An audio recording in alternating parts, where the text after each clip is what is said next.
제이슨님처럼 다양한 사람들과 작업하다 보면 무엇이 보편적인 현상이고 무엇이 개인적인 경험인지 구분하는 눈이 생기죠. 이건 나만 느끼는 건가 싶다가도 수많은 사례를 접하다 보면 이건 우리 모두가 겪는 본질적인 문제구나 하고 깨닫게 되거든요.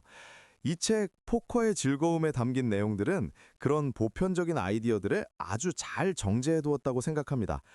이제 책 내용으로 좀 더 들어가 볼까요? 흥미로웠던 부분 중 하나가 성취와 성공의 차이에 대한 이야기였어요. 이 둘의 차이는 무엇인지, 그리고 어떻게 이런 생각에 도달하게 되셨나요? 음, 포커 플레이어들을 가만히 살펴보면 다들 꽤 고통스러워 보여요. 심지어 최고의 위치에서 엄청난 돈을 벌고 트로피를 거머쥔 사람들조차도 그렇죠. 결국 SNS 같은 곳에서 사실 다들 생각하는 것만큼 행복하지 않다, 오랫동안 우울증을 겪어왔다 하는 식의 글을 올리는 걸 보게 됩니다. 전 그건 성공이 아니라고 생각해요.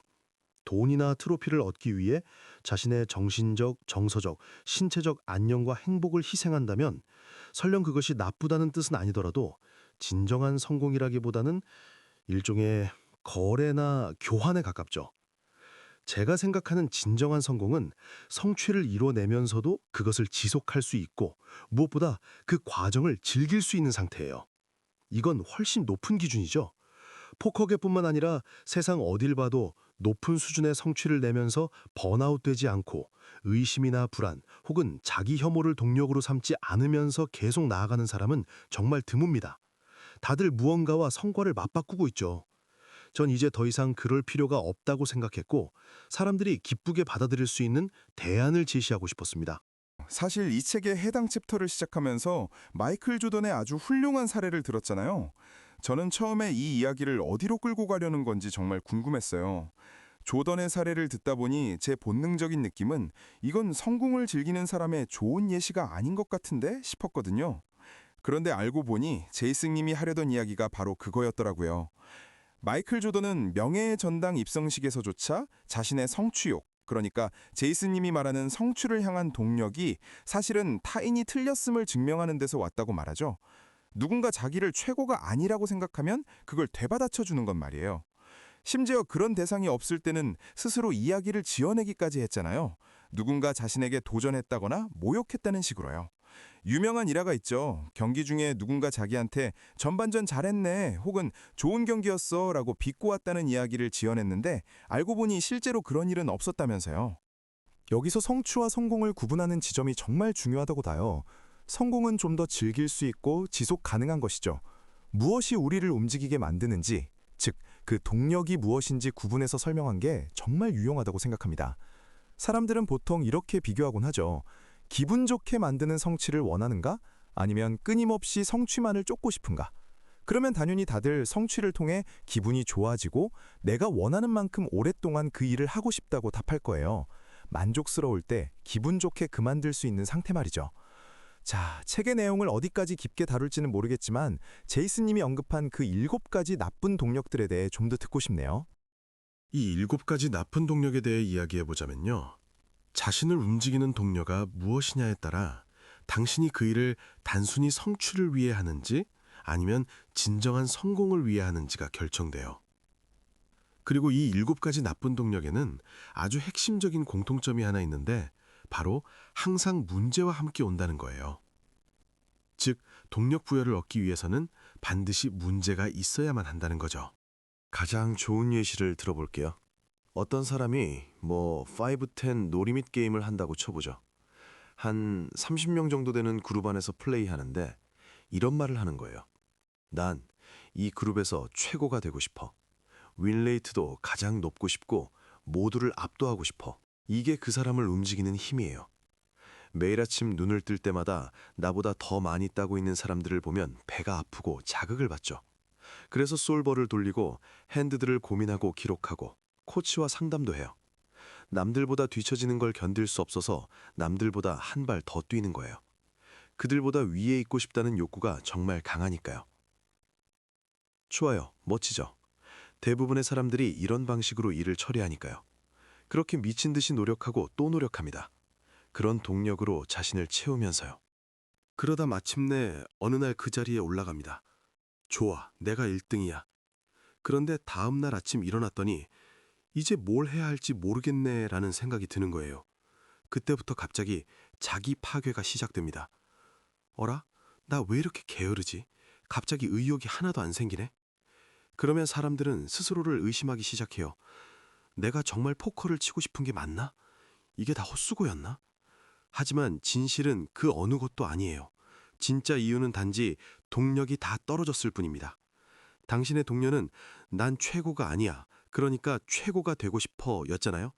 그런데 당신이 최고가 되는 순간 난 최고가 아니다라는 결핍의 영역을 스스로 없애버린 거예요. 당신이 이미 최고인데 어떻게 난 최고가 아니야라는 말을 동력으로 삼아 일어나서 일을 하겠어요. 그래서 본질적으로 이런 사람들은 스스로를 망가뜨려서 다시 실력이 형편없어지게 만들어요.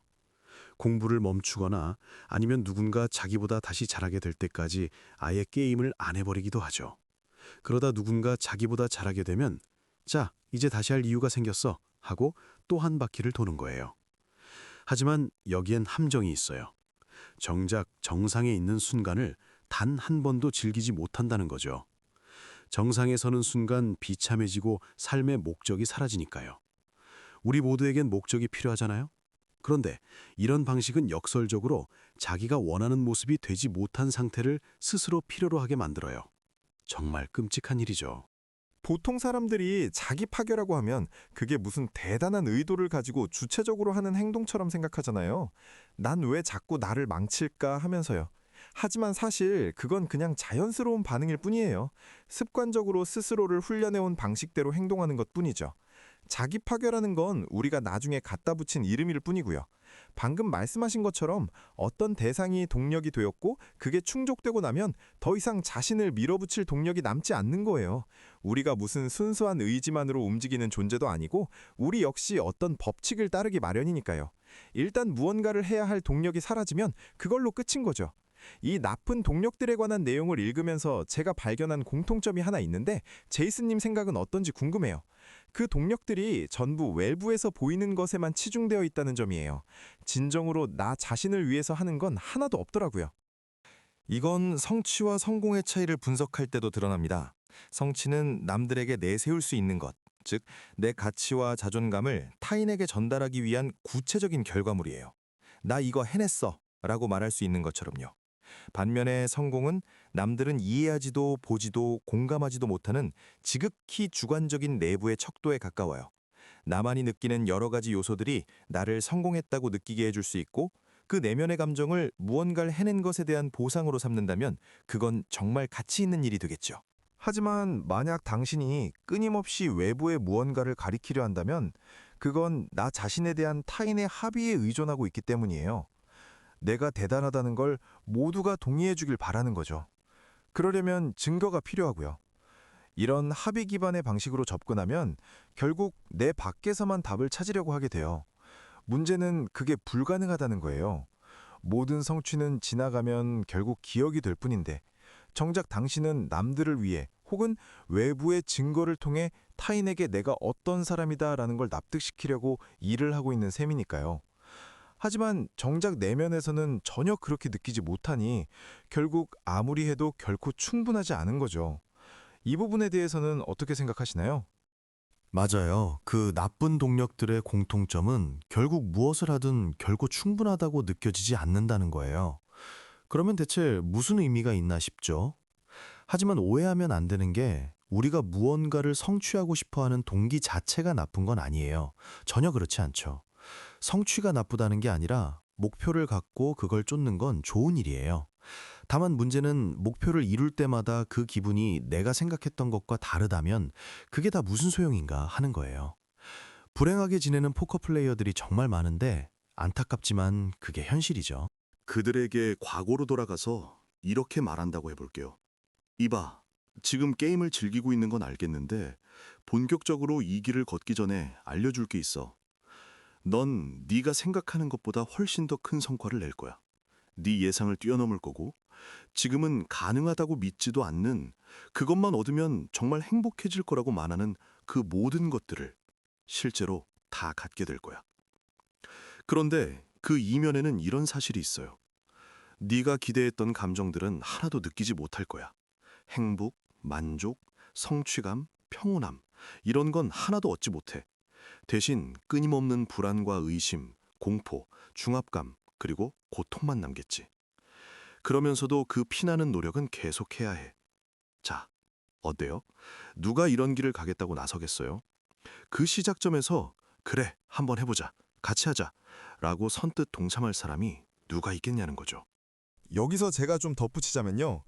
흥미롭게도 저는 실제로 어떤 사람들은 그 조건에 동의할 수도 있다고 생각해요. 왜냐하면 많은 사람이 공통적으로 가진 어떤 믿음 때문인데요.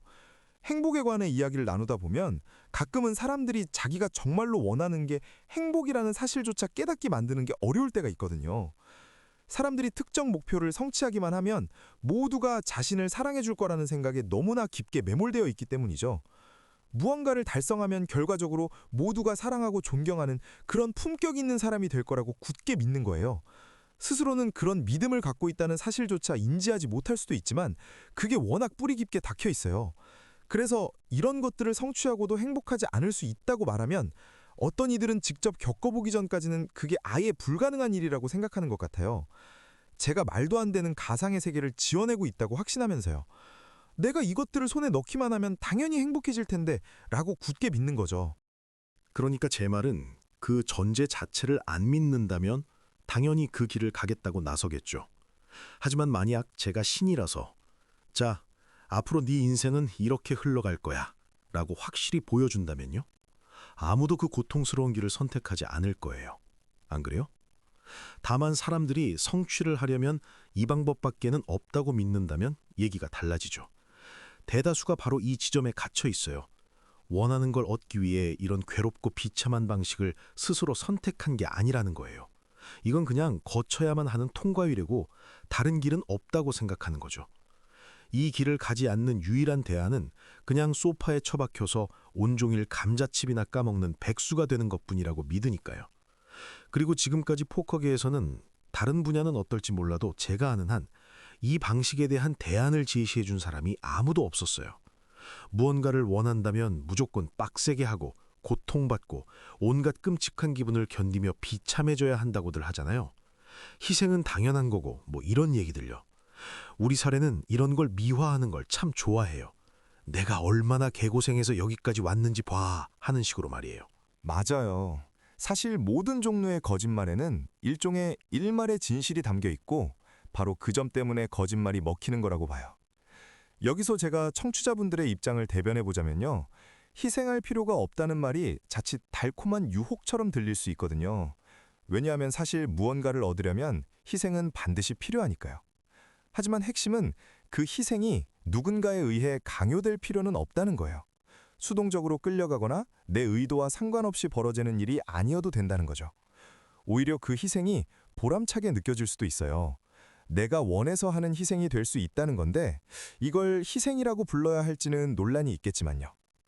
제가 아까 사람들이 그 고통스러운 길을 기꺼이 선택할 수도 있다고 말한 건 성공은 곧 보상이라는 전제를 사람들이 너무나 당연하게 믿고 있다는 사실을 짚어주고 싶어서였어요. 이건 정말 문화적인 현상이죠.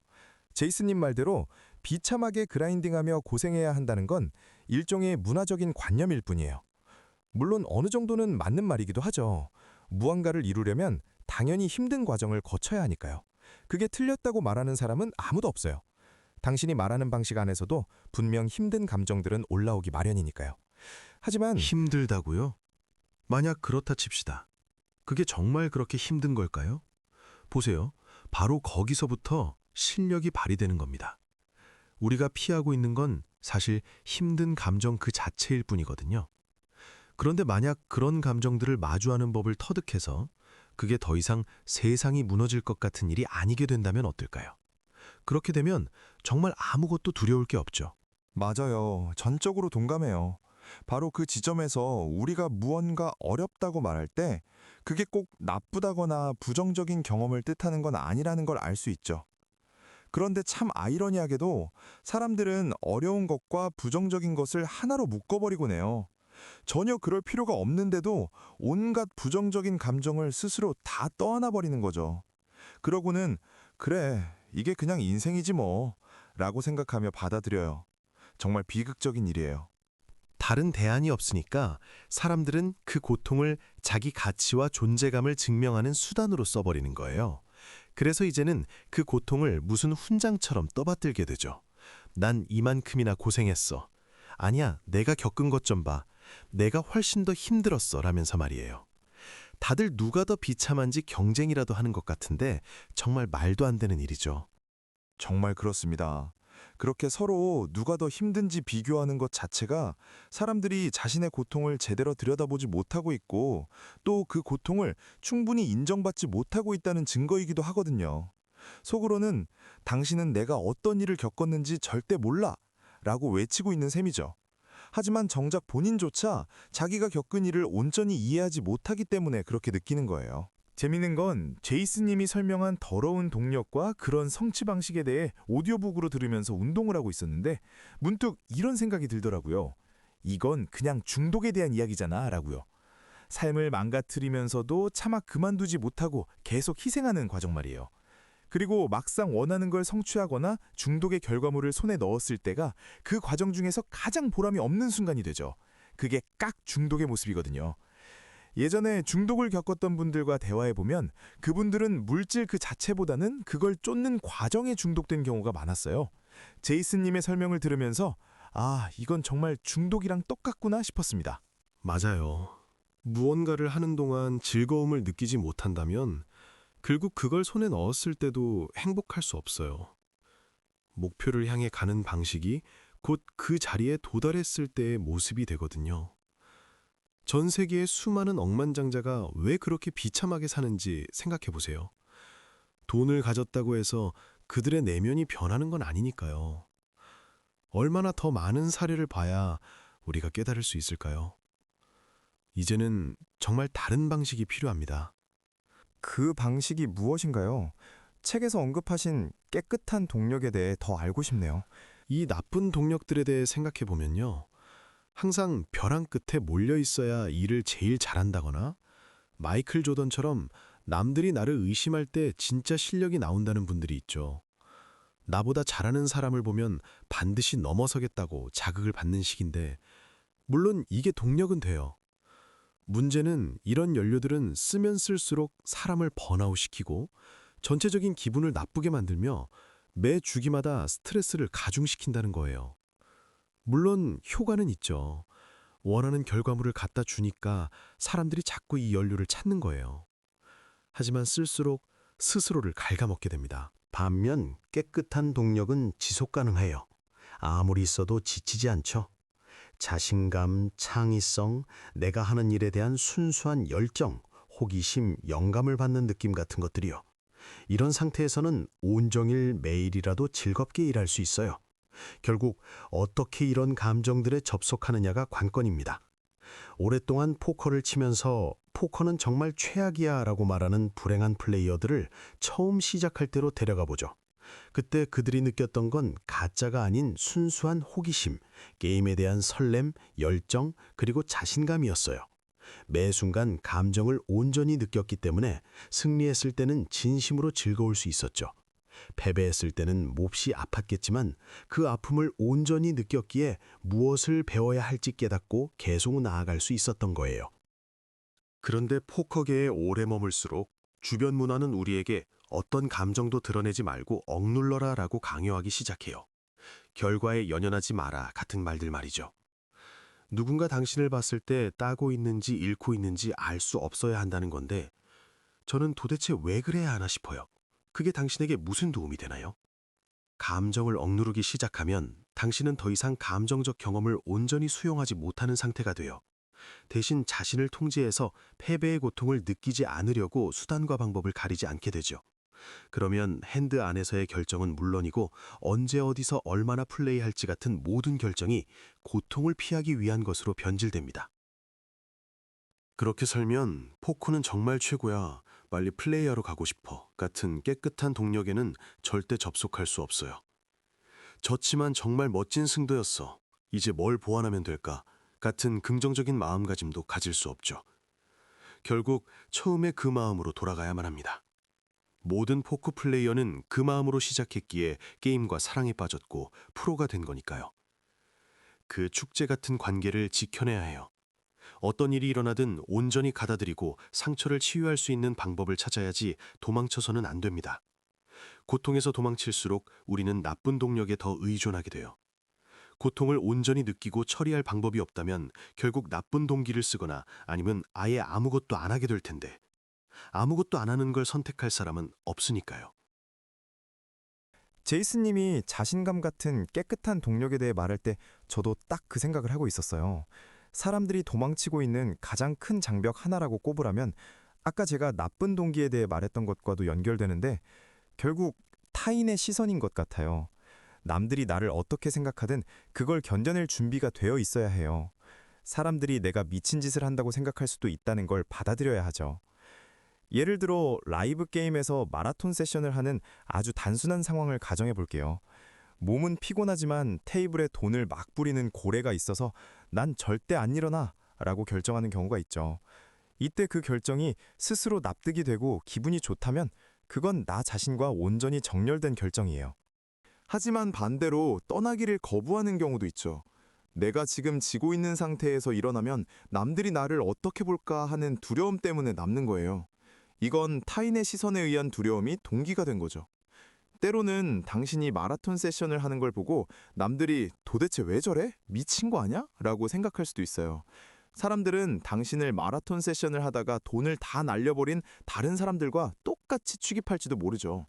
결국 세션이 마이너스로 끝날 수도 있겠지만 그래도 그 결정 자체는 훌륭한 결정이었을 수 있거든요. 남들이 보기엔 미친 짓 같아도 스스로는 확신을 가지고 결정을 내리려면 타인의 시선이라는 감정의 벽에 정면으로 부딪혀봐야 해요. 그걸 직접 느끼고 경험해보고 나면 아, 이게 생각보다 그렇게 무서운 게 아니구나 라는 걸 깨닫게 되죠. 맞아요. 그게 본질적으로 사람들이 자신의 잠재력을 다 발휘하지 못하게 막는 요소예요. 진지하게 포커를 치는 플레이어들에게 물어보면 거의 다 이렇게 말할걸요? 난 지금보다 더 많이 따야 한다고 생각해요. 나보다 실력은 별로인 것 같은데 수익은 더 좋은 사람들도 있거든요. 대체 뭐가 문제일까요? 그건 베리언스 때문이 아니에요. 진짜 문제는 플레이하는 순간에 당신이 머리론 알고 있는 것들을 실제로 끄집어내지 못한다는 거예요. 왜냐하면 당신이 완전히 망신을 당하거나 혹은 사람들의 시선이 쏠려 다들 한마디씩 할 만한 상황이 되었을 때 겪게 될 그 감정적 경험을 감당할 준비가 안 되어 있기 때문이죠. 그래서 그런 상황들을 편안하게 받아들일 수 있게 되전까지는 당신이 아무리 지식이 많아도 발휘할 수 있는 퍼포먼스에는 늘 상한선이 정해져 있을 수밖에 없어요. 제 개인적인 사례가 떠오르네요. 온라인 캐시 게임을 오래 하다가 최근 2년 정도는 온라인 토너먼트를 플레이했거든요. 예전에 토너먼트를 칠 때는 제 실력에 확신이 없어서 공부에만 집착했고 테이블에서는 자기 의심과 자신감 부족에 시달렸어요. 그런데 다시 토너먼트를 시작했을 때 그 환경이 주는 특유의 분위기 때문에 예전에 그 불안한 상태로 순식간에 돌아가더라고요. 그러다 어느 순간 깨달음이 왔어요. 내가 지금 무엇을 두려워하고 있는지 깨닫고 나니 하룻밤 사이에 제 플레이가 완전히 바뀌었습니다. 빈말이 아니라 윈레이트가 1.5 EBB 정도에서 순식간에 8BB까지 올랐어요. 제 머릿속의 상태와 게임의 관계가 수익에 얼마나 직설적인 영향을 주는지 다시금 느꼈죠. 정말 셀 수 없이 많이 봐온 광경이에요. 딱 한 분의 대화만으로도 미들 스테이크에서 적당히 따던 분들이 하이 스테이크의 강자로 훌쩍 올라서곤 하지요. 사실 여러분은 스스로 생각하는 것보다 훨씬 더 많은 걸 이미 알고 있고 실력도 충분하거든요. 중요한 건 그 방대한 지식을 머릿속에서 어떻게 잘 정리해서 억지로 짜내는 게 아니라 아주 자연스러운 상태로 흘러나오게 하느냐는 겁니다. 매 순간 완벽한 정답만을 찾으려고 스스로를 괴롭히는 대신 말이죠. 그러기 위해서는 먼저 스스로에게 내가 하고 싶은 대로 플레이하겠다는 전적인 허락을 해줘야 합니다. 어떤 스팟에서 시도한 플레이가 완전히 실패해서 큰 타격을 입더라도 그 경험을 기꺼이 감당하겠다는 마음, 그리고 반대로 모든 게 완벽하게 풀렸을 때도 난 역시 대단해 라고 자만하는 게 아니라 그 상황을 담담하게 받아들일 준비가 되어 있어야 하죠. 결국 나는 그 순간에 온전히 머물렀고 내가 옳다고 느낀 대로 행동했어. 그리고 다음엔 또 어떤 일이 벌어질지 기대돼 라고 말할 수 있어야 합니다. 이게 바로 우리를 지치지 않게 하는 진짜 좋은 동력가 돼요.